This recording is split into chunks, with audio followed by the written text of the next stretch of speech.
ప్రతి ఒక్కరూ రాష్ట్ర ప్రభుత్వ సంకల్పం స్వచ్ఛ ఆంధ్రప్రదేశ్ సాధనకు పరిసరాలను పరిశుభ్రంగా ఉంచుకోవాలని 1వ division special officer Manohar, nodal officer Kumar పిలుపునిచ్చారు. స్థానిక 1వ వార్డులో మున్సిపల్ కార్పొరేషన్ ఆధ్వర్యంలో రాష్ట్ర ప్రభుత్వం ఆదేశాల ప్రకారం ప్రతి నెల 3వ శనివారం వివిధ కార్యక్రమాల్లో భాగంగా ఈ వారం తడి చెత్త పొడి చెత్త ర్యాలీ నిర్వహించారు. ముందుగా ప్రతిజ్ఞ చేశారు. ఈ కార్యక్రమాలు special officer Manohar, nodal officer GVSN Kumar, admin secretaries P Rajesh, Usha, RP, SIG members పాల్గొన్నారు.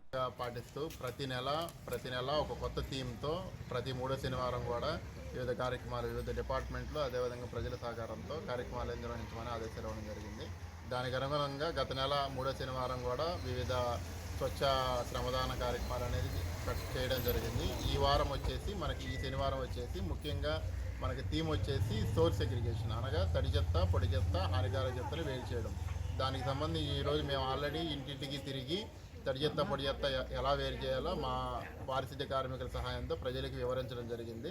అదేవిధంగా వాళ్ళందరికీ కూడా పాంప్లెట్స్ ఇవ్వడం జరిగింది. ప్రజల సహకారంతో తడి చెత్త, పొడి చెత్త, హానికారక చెత్త వేరు చేయడం ద్వారా మన పట్టణాన్ని పరిశుభ్రంగా పర్యావరణహితంగా ఉంచడానికి తోడ్పడుతుందని ఈ విధంగా ప్రజలందరికీ తెలియజేస్తారు.